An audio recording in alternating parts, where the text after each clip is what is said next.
Yeah. Everybody hated you when you came in because you were competition. Then everybody wanted to kind of borrow $10 right after the crash. Yeah, that's what happened. Okay, so what was happening with rates? Anybody remember what happens to rates at that time? 12, 13, 14. Yep, 12, 13, 14. Okay, prices? Still on the way up. Yeah, they were hot.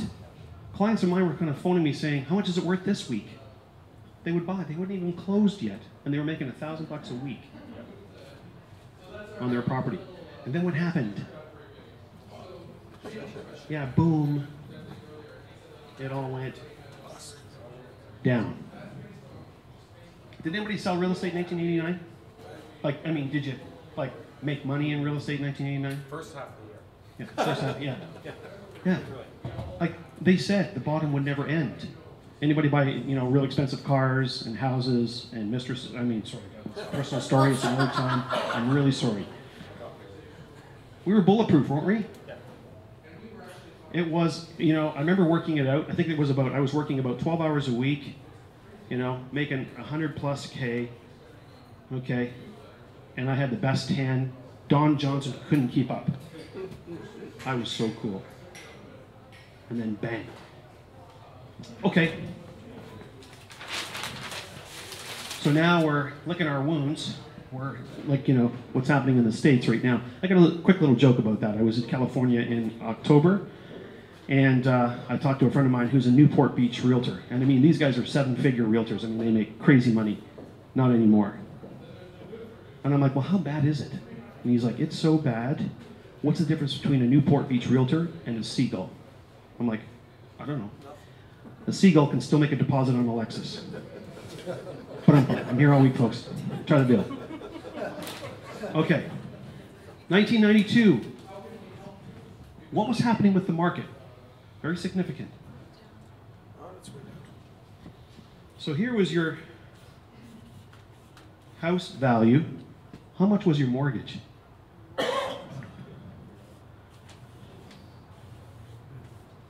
It was worth more than most houses. And I know Richard's here from the Toronto Real Estate Board. He'll probably look back and kind of go, yeah, we actually coached people on bankruptcy. That was actually before my time. Oh. I wasn't born yet. Oh. You know, as the president of the Toronto Real Estate Board, he is a good politician. Bad liar, good politician. Yeah, we had more mortgage. Could you sell real estate? What were the techniques you used? What technology do we have at that time? Well, there was a couple of evolutions. Do you ever have the first generation pagers? Just a number. Actually, first generation pagers. I actually had one in 82. 82 was the same ones that they used for service guys, like service calls and stuff like this. It actually came on and went. You had to phone back in and talk to this dispatcher and find out what the number was. We had a lot of fun, actually, my partner and I at the time, phoning stuff up, and we would actually, you know, kind of going, ET phone home, right in the middle of a listing presentation, stuff like that. So anyway, but the pages changed. So they went from numeric to alphanumeric. Then did you remember the guys and gals, mostly the guys, because I think it was a cool thing, had the utility belts, all the different pagers. Well, this is my commercial one, and this is for my mistress, and this is, oh, sorry, back to that. 1989 was really good to me. We had a lot of them. Had all these gadgets on our belt. Did we sell any more real estate? Did we? We had a lot more justification to our spouse. If I get this alphanumeric pager, I can sell, you know, all I need is one deal. Pays for the thing. Okay, so 1996. What was 1996? Anybody remember? Anybody get into real estate that time? What happened in 96? Yeah, Richard. Yeah, he was born, he was in Cub Scouts, he's a realtor. Okay. Yeah.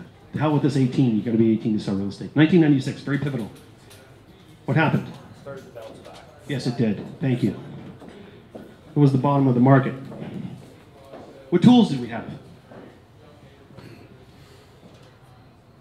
Internet started. Yes. Ooh. Anybody remember the first person in the real estate office, and maybe it was you, that got a World Wide Web site? And then they put it on their car if they were doing the Letraset back in those days.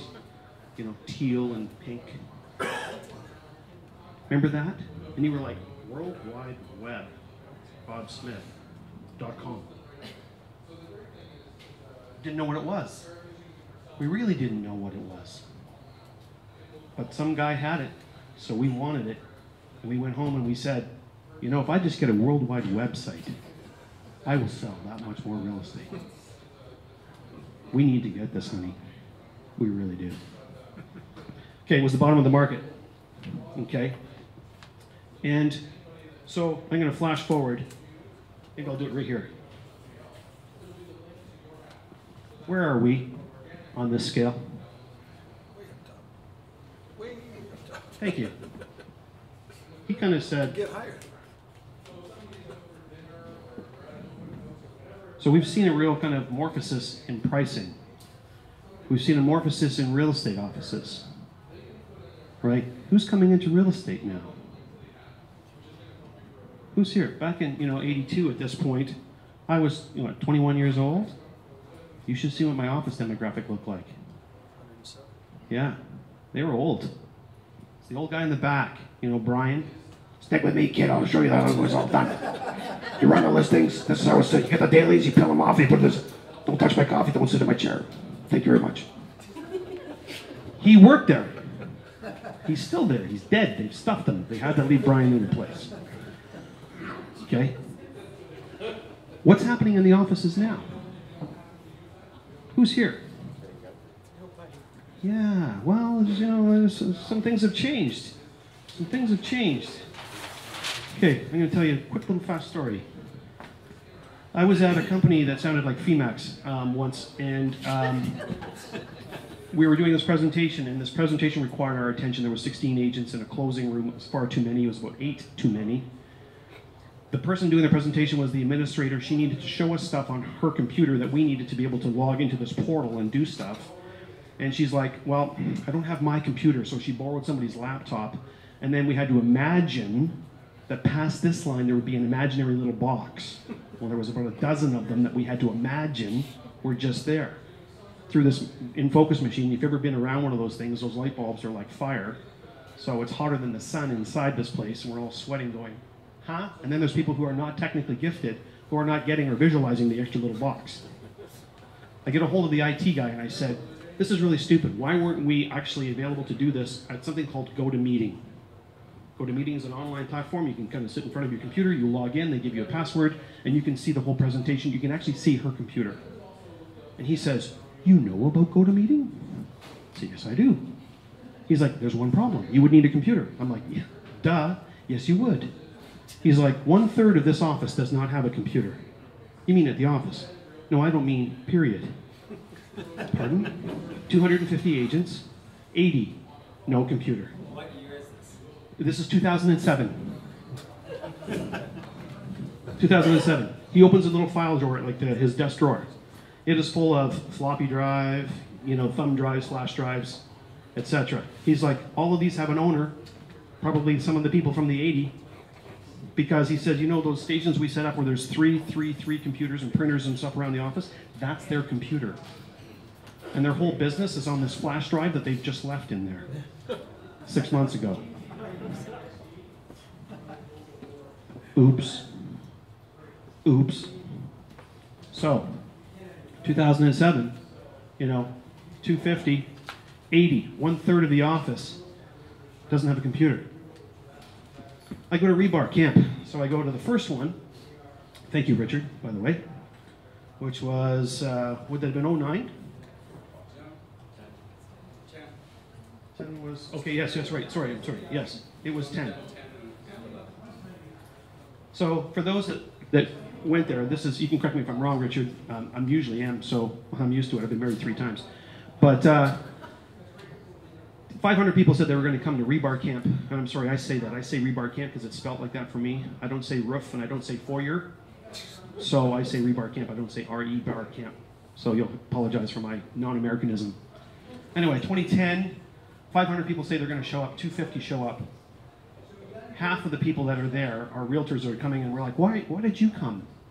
I wanted to see how far behind I was. how far technology has come to help realtors and how much I don't know.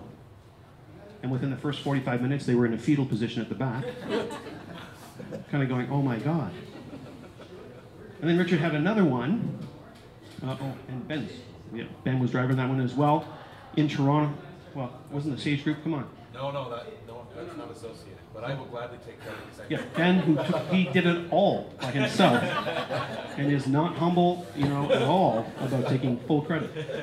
Anyway, so what happens is that 400 people sign up. They pay $25 and they show up. Okay, so much so, rooms are crowded, overcrowded. That's one of the reasons I'm using the mic, because I couldn't hear shit.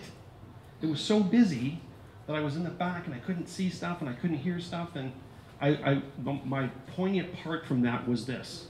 A group in the back, say a dozen people like this. Gentleman at the front's doing this whole presentation on SEO.